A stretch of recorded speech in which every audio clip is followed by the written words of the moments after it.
ঢাকা দিয়ে পালাইছে আর ঘটনা ওইটাই হবে। अपने दोस्तों के साथ घूमने गया एक युवक की सड़क हादसे में मौत हो गई। ये घटना सिलीगुड़ी के ईस्टर्न बाईपास संलग्न डंपिंग ग्राउंड के पास की है। একটা ছেলে আমার একটা ছেলে।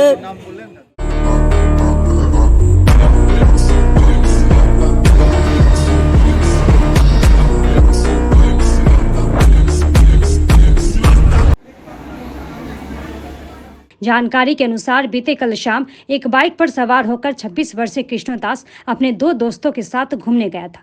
तभी सिलीगुड़ी के ईस्टर्न बाईपास संलग्न डंपिंग ग्राउंड के पास एक ट्रक को ओवरटेक करने के दौरान बाइक अनियंत्रित हो गई, जिससे बाइक पर पीछे बैठा कृष्णदास सड़क पर गिर गया और उसका सिर फट गया। इस हादसे में युवक की मौके पर ही मौत हो गई। इधर इकलौते बेटे की मौत की खबर से माता पिता का रो रो कर बुरा हाल हो गया है। कृष्णदास फगदेबाड़ी का रहने वाला था। मृतक के परिवार वालों ने बताया कि वो दार्जिलिंग में एसी का काम करता था। कुछ दिनों पहले ही वो छुट्टी पर घर आया था। रविवार शाम को कृष्ण अपने दोस्तों के साथ घूमने गया था, लेकिन देर रात तक जब वो घर नहीं लौटा तो उसकी तलाश शुरू की गई। आज सुबह सिलीगुड़ी जिला अस्पताल में खोजबीन करने पर पता चला कि बीते कल ईस्टर्न बाईपास रोड पर सड़क दुर्घटना में उसकी मौत हो गई है। इस घटना को लेकर परिवार वाले हत्या की आशंका जता रहे हैं। परिवार वालों का कहना है कि जब वो सड़क पर गिर गया तो उसके दोस्त उसे अस्पताल ले जाने के बजाय वहां से भाग गए। यदि उसे अस्पताल ले जाते तो शायद उसकी जान बच जाती। उन्होंने कहा कि इस घटना को लेकर वे थाना में एक लिखित शिकायत दर्ज करवाएंगे। কোনো ঝগড়া নাই, কোনো ঝগড়া নাই। কালকে কাজ থেকে আসলাম, আসে 4টার সময় গরম লাগছে, হলে রেখে জিজ্ঞাসা করলাম, আরে কৃষ্ণ ভাত খাইছে? কৃষ্ণ বাবা খাইছে। যাক সাবধান করলাম, গরম লাগছে, একটু ঘরে যে শুইলাম। তারপর দেখি ছেলেটা যখন 4:30 বাজে ঢাকা সিটি ক্লাবটা বাইরেছে একা। এদিক ওদিক জানেন ছেলেদের কত ছেলে, অনেক ছেলে আসছে, ছেলে দোস্তি করে লাভ নেই। খাওয়া দাওয়া করে বাড়ির সন্ধ্যাবেলা আর ছেলে বাইরে কোথায় গেছে, অনেক ছেলের সাথে চলে যায়, কোথায় গেছে আবার চলে রাত্রিবেলা চলে যায় 8টার সময় 1টার সময়। আমি কোথায় খুঁজবো? আমি ঘুমাইছি। আর মা বলে আমার ছেলে আসবে তো, বাবা আসবে, তোর ছেলে আসবে, ঠিক আছে, কোন খবর না, আসবে। বাতি জ্বালায় আসে রাত 2টা বাজে, আসে না ছেলে। রাত্রি 2টা আসলে আসে, মাতাল করে করতে করতে নিয়ে আসে। ওই ছেলে কালকে আসলো না রে, জানা আমি সকালে গেলাম, লাস্টে খুঁজে মেয়ে যাবে কে বললাম, আশিকের বাইরে যাকে কি ঘটনা দেখে না পাওয়া যাবে। ওইখানে এসে ওকে খবর পাওয়া গেল।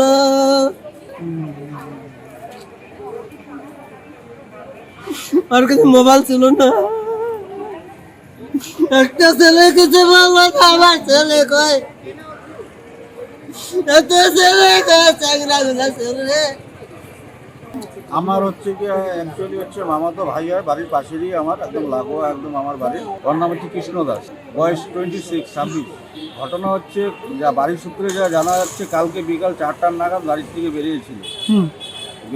ওর সঙ্গে শোনা গেল যে আরও 2জন ছিল বাইকে করে। ওরা কোথায় যাচ্ছিল, এখন কোথায় যাচ্ছিল সেটা জানা যায়নি।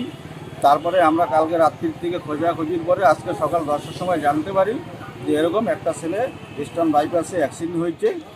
অ্যাক্সিডেন্ট হওয়ার পরে আমরা তখন শিলিগুড়ি সদর হসপিটালে আসার পরে মর্গে দেখা যাচ্ছে যে আমাদেরই ছেলে কৃষ্ণ দাস সে ডেথ হয়ে গেছে।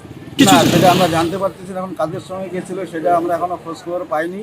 সেটা আইন প্রশাসন আছে, তাদের কাছে দ্বারস্থ আমরা হব।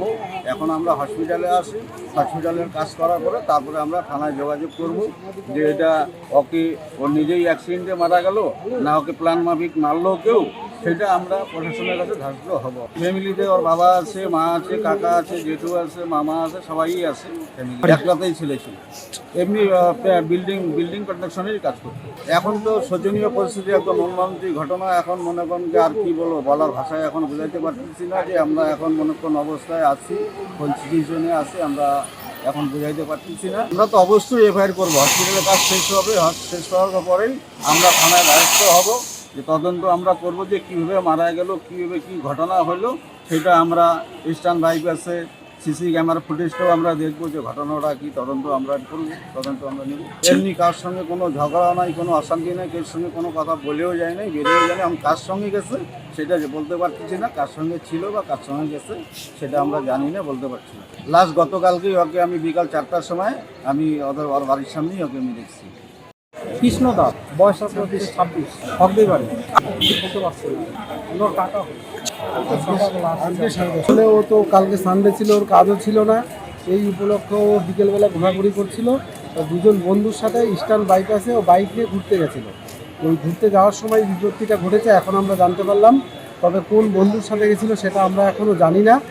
আপাতত আমরা এখন এই হাসপাতালে এসে খোঁজ পেলাম যে ওর নাকি কালকে অ্যাক্সিডেন্ট হয়েছিল। এখন আমরা যেখানে অ্যাক্সিডেন্ট হয়েছে সেই স্পটে যাওয়া হয়নি, সেখানে গিয়ে আমরা এখন খোঁজ দেবো আসলে কে ছিল সাথে, সেটা এখনও বুঝতে পারিনি। এখন এই হাসপাতালে কাজ করে আমরা ওখানে খোঁজ দিয়ে অবশ্যই আপনাদেরকে জানাবো। ওরা আসলে এক ভাই এক বোন আর মা বাবা 4 জনের ফ্যামিলি ছিল।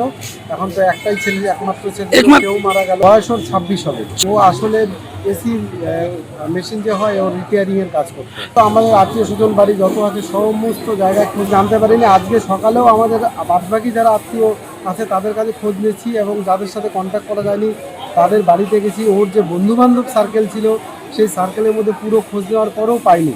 শেষে আমরা দেখলাম না, থানায় যাই, থানায় গিয়েও কোনো খোঁজ পেলাম না। তারপরে শিলিগুড়ি মহকুমা হাসপাতালে এসে খোঁজ নেওয়ার পরে জানতে ওনারা অনেকগুলো ছবি দেখালেন।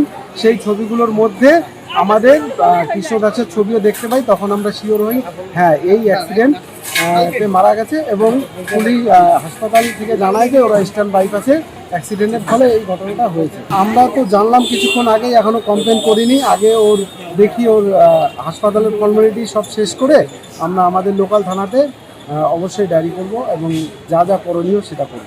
আমার নাম কৃষ্ণ কুমার সরকার, আমি ওর জামাইবাবু। এমনি ছেলে হিসেবে ভালো ভাই, মাত্র বোঝা শুরু করেছে, মানে ও কাজ করতো। আর গত পরশু দিনেও বাইরে থেকে এসছে। আসলে ও দার্জিলিংয়ে কাজ করে, সেখান থেকে বাড়িতে এসছে পরশু দিনই, গতকাল বিকালে এই ঘটনা। বাড়ির সামনেই ছিল, বাড়ির সামনে থেকেই বাইকে করে ঘুরতে যাচ্ছিল। না, এখনো জানা যায়নি কাদের সাথে গেছে। ওর পুরো বন্ধু সার্কেলে খোঁজ দেওয়া গেছে, এখনো পাইনি। তবে আমরা বাড়ি গিয়ে হয়তো খুঁজে বের করতে পারবো, অবশ্যই জানা যাবে।